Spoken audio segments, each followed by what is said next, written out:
प्रिय देशवासियों, नमस्कार।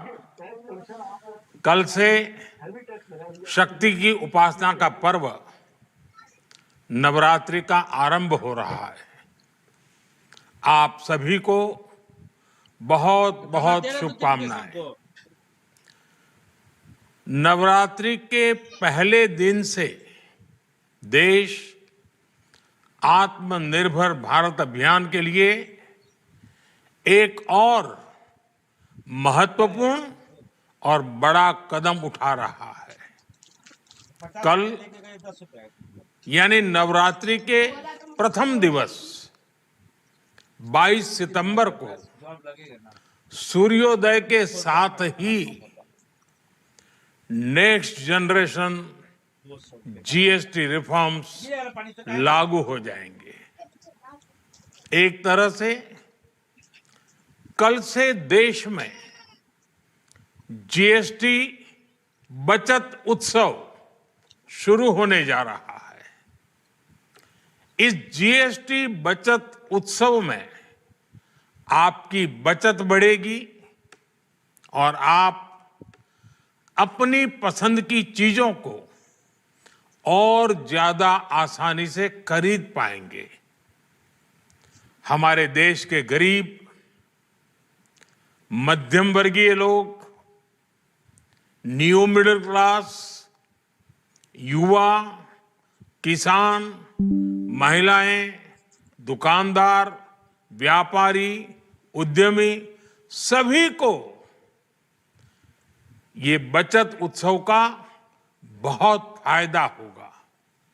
यानी त्योहारों के इस मौसम में सबका मुंह मीठा होगा। देश के हर परिवार की खुशियां बढ़ेगी। मैं देश के कोटि कोटि परिवारजनों को नेक्स्ट जनरेशन जीएसटी रिफॉर्म्स की और इस बचत उत्सव की बहुत बहुत बधाई देता हूं, शुभकामनाएं देता हूं।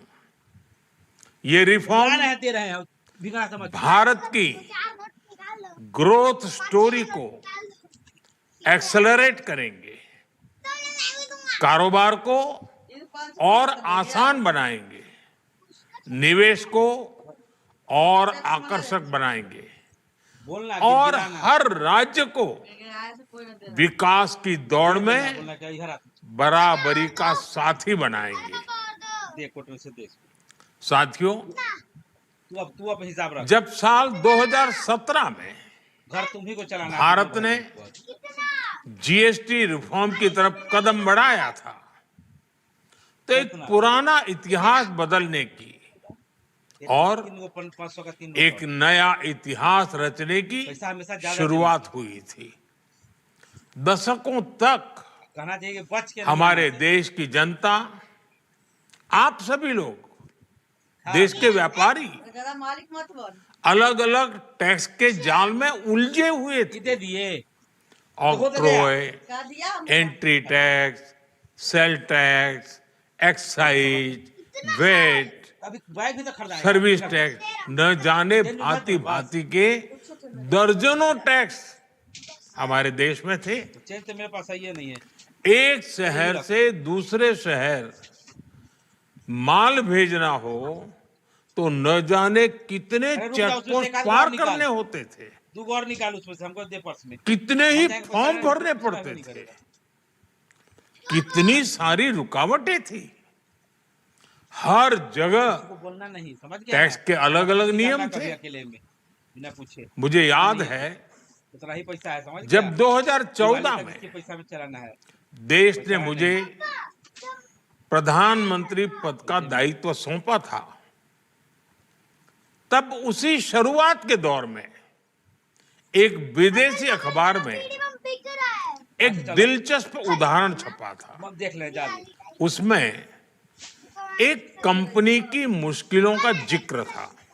अरे अन्ना पैंट पहने उस कंपनी ने कहा था कि अगर उसे बेंगलुरु से 570 किलोमीटर दूर हैदराबाद अपना सामान भेजना हो कहते हो तो वो इतना कठिन था कि उन्होंने सोचा और उन्होंने कहा कि वो पसंद करती थी कंपनी कि पहले अपना सामान बउआ पहले बोलते बेंगलुरु से यूरोप भेजे सब कुछ नहीं बोलना है, उसी में ठगा जाता और फिर वही सामान की बात करेगी यूरोप से हैदराबाद भेजे।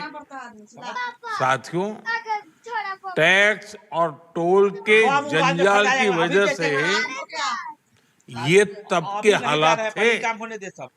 और मैं आपको सिर्फ एक पुराना उदाहरण याद दिला रहा हूं। तब ऐसी लाखों कंपनियों को, लाखों करोड़ों देशवासियों को अलग अलग तरह के टैक्स के जाल की वजह से हर रोज परेशानी होती। झोला लेके जा, सामान को चाय दे, एक शहर से दूसरे शहर पहुंचने के बीच जो खर्च बढ़ता था वो भी गरीब को उठाना पड़ता था। आप जैसे ग्राहकों से वसूला जाता था। साथियों, देश को इस स्थिति से निकालना बहुत जरूरी था। इसलिए जब आपने हमें 2014 में अवसर दिया तो हमने जनहित में, देश हित में जीएसटी को अपनी प्राथमिकता बनाया। हमने हर स्टेक होल्डर से चर्चा की, हमने हर राज्यों की हर शंका का निवारण किया, हर सवाल का समाधान खोजा। सभी राज्यों को, सबको साथ लेकर आजाद भारत का इतना बड़ा टैक्स रिफॉर्म संभव हो पाया। ये केंद्र और राज्यों के प्रयासों का नतीजा था कि देश दर्जनों टैक्सों के जाल से मुक्त हुआ और पूरे देश के लिए एक जैसी व्यवस्था बनी। वन नेशन वन टैक्स का सपना साकार हुआ। साथियों, रिफॉर्म एक अनवरत चलने वाली प्रक्रिया होती है। जब समय बदलता है, देश की जरूरत बदलती है, तो नेक्स्ट जनरेशन रिफॉर्म भी उतने ही आवश्यक होते हैं। इसलिए देश की वर्तमान जरूरतों और भविष्य के सपनों को देखते हुए जीएसटी के ये नए रिफॉर्म्स लागू हो रहे हैं। नए स्वरूप में मुख्य रूप से अब सिर्फ 5% और 18% के ही टैक्स स्लैब रहेंगे। इसका मतलब है रोजमर्रा के इस्तेमाल की ज्यादातर चीजें और सस्ती हो जाएगी। खाने पीने का सामान, दवाइयाँ, साबुन, ब्रश, पेस्ट, स्वास्थ्य और जीवन बीमा, ऐसे अनेकों सामान, अनेकों सेवाएं या तो टैक्स फ्री होगी या फिर केवल 5% टैक्स देना होगा। जिन सामानों पर पहले 12% टैक्स लगा करता था, उसमें से 99% यानी करीब करीब 100 के निकट 99% चीजें अब 5% टैक्स के दायरे में आ गई है। साथियों, पिछले 11 साल में देश में 25 करोड़ लोगों ने गरीबी को हराया है, गरीबी को परास्त किया है और गरीबी से बाहर निकल करके 25 करोड़ का एक बहुत बड़ा समूह नियो मिडिल क्लास के रूप में आज देश के अंदर बहुत बड़ी भूमिका अदा कर रहा है। इस न्यू मिडिल क्लास की अपनी एस्पिरेशंस हैं, अपने सपने हैं। इस साल सरकार ने 12 लाख रुपए तक की इनकम को टैक्स फ्री करके एक उपहार दिया। और स्वाभाविक है, जब 12 लाख रुपयों का इनकम टैक्स में राहत हो जाए तो मध्यम वर्ग के जीवन में तो कितना बड़ा बदलाव आता है, कितनी सरलता सुविधा हो जाती है। और अब गरीबों की भी बारी है, न्यू मिडिल क्लास की बारी है। अब गरीब को, न्यू मिडिल क्लास को एक तरह से डबल बोनांजा मिल रहा है। जीएसटी कम होने से अब देश के नागरिकों के लिए अपने सपने पूरे करना और आसान होगा। घर बनाना, टीवी, फ्रिज खरीदने की बात हो, स्कूटर, बाइक, कार खरीदना हो, ये सब पर अब कम खर्च करना होगा। आपके लिए घूमना फिरना भी सस्ता हो जाएगा, क्योंकि ज्यादातर होटल्स के कमरों पर भी जीएसटी कम कर दिया गया है। वैसे साथियों, मुझे इस बात की खुशी है कि दुकानदार भाई बहन भी जीएसटी रिफॉर्म को लेकर बहुत उत्साह में हैं। वो बहुत जीएसटी में हुई कटौती को ग्राहकों तक पहुंचाने में जुटे हुए हैं। बहुत सारी जगहों पर पहले और अब के बोर्ड लगाए जा रहे हैं। साथियों, हम नागरिक देवो भवः के जिस मंत्र के साथ आगे बढ़ रहे हैं, नेक्स्ट जनरेशन जीएसटी रिफॉर्म में इसकी साफ झलक दिखाई देती है। अगर हम इनकम टैक्स में छूट और जीएसटी में छूट को जोड़ दें तो एक साल में जो निर्णय हुए हैं उससे देश के लोगों को 2.5 लाख करोड़ रुपए से ज्यादा की बचत होगी। और तभी तो मैं कह रहा हूं, ये बचत उत्सव है। साथियों, विकसित भारत के लक्ष्य तक पहुंचने के लिए हमें आत्मनिर्भरता के रास्ते पर चलना ही होगा। और भारत को आत्मनिर्भर बनाने का बहुत बड़ा दायित्व हमारे एमएसएमईज यानी हमारे लघु, मध्यम और कुटीर उद्योगों पर भी है,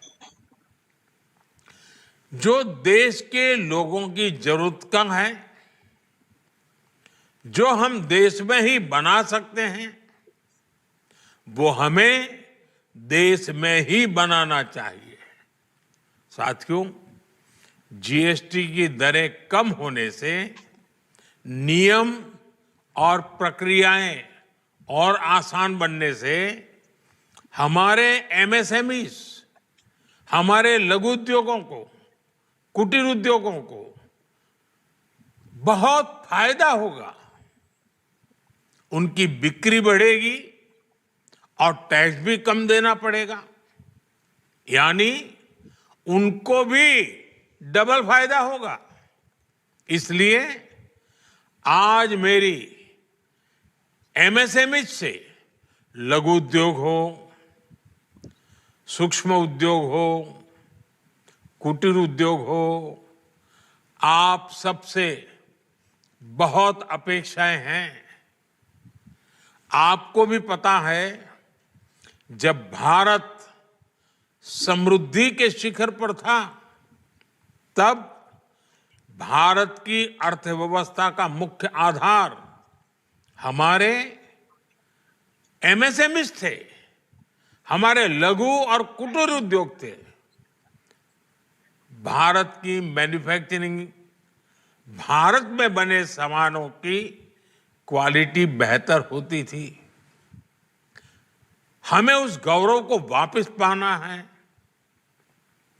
हमारे लघु उद्योग जो बनाए वो दुनिया में हर कसौटी पर बेस्ट हो, उत्तम से उत्तम हो।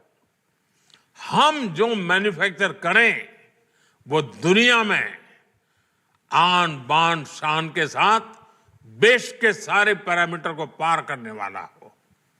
हमारे प्रोडक्ट्स की क्वालिटी दुनिया में भारत की पहचान बढ़ाए, भारत का गौरव बढ़ाए। हमें इस लक्ष्य को लेकर काम करना है। साथियों, बोल के जाना। देश की स्वतंत्रता को जैसे स्वदेशी के मंत्र से ताकत मिली, वैसे ही देश की समृद्धि को भी स्वदेशी के मंत्र से ही शक्ति मिलेगी। आज जाने अनजाने हमारी रोजमर्रा की जिंदगी में बहुत सी विदेशी चीजें जुड़ गई है, हमें पता तक नहीं है। हमारे जेब में कंघी विदेशी है कि देसी, हमें पता ही नहीं है। हमें इनसे भी मुक्ति पानी होगी। हम वो सामान खरीदें जो मेड इन इंडिया हो, जिसमें हमारे देश के याद रखना, नौजवानों नमक का की दाम मेहनत भरना। लगी हो, 50 हमारे 60, देश उससे के ज्यादा बेटे नहीं। बेटियों का पसीना हो। जा। हमें हर घर को स्वदेशी का प्रतीक बनाना है। हर दुकान को स्वदेशी से सजाना है। गर्व से कहो ये स्वदेशी है। गर्व से कहो मैं स्वदेशी खरीदता हूं। मैं स्वदेशी सामान की बिक्री भी करता हूं। ये हर भारतीय का मिजाज बनना चाहिए। जब ये होगा तो भारत तेजी से विकसित होगा। मेरा आज सभी राज्य सरकारों से भी आग्रह है, आत्मनिर्भर भारत के इस अभियान के साथ, स्वदेशी के इस अभियान के साथ अपने राज्यों में मैन्युफैक्चरिंग को गति दे। पूरी ऊर्जा से, पूरे उत्साह से जुड़े, निवेश के लिए माहौल बढ़ाएं। जब केंद्र और राज्य मिलकर आगे बढ़ेंगे तो आत्मनिर्भर भारत का सपना पूरा होगा। भारत का हर राज्य विकसित होगा, भारत विकसित होगा। इसी भावना के साथ मैं फिर एक बार इस बचत उत्सव की अनेक अनेक शुभकामनाएं देते हुए अपनी बात समाप्त करता हूं। एक बार फिर आप सबको नवरात्रि की, जीएसटी बचत उत्सव की बहुत बहुत शुभकामनाएं। बहुत बहुत धन्यवाद।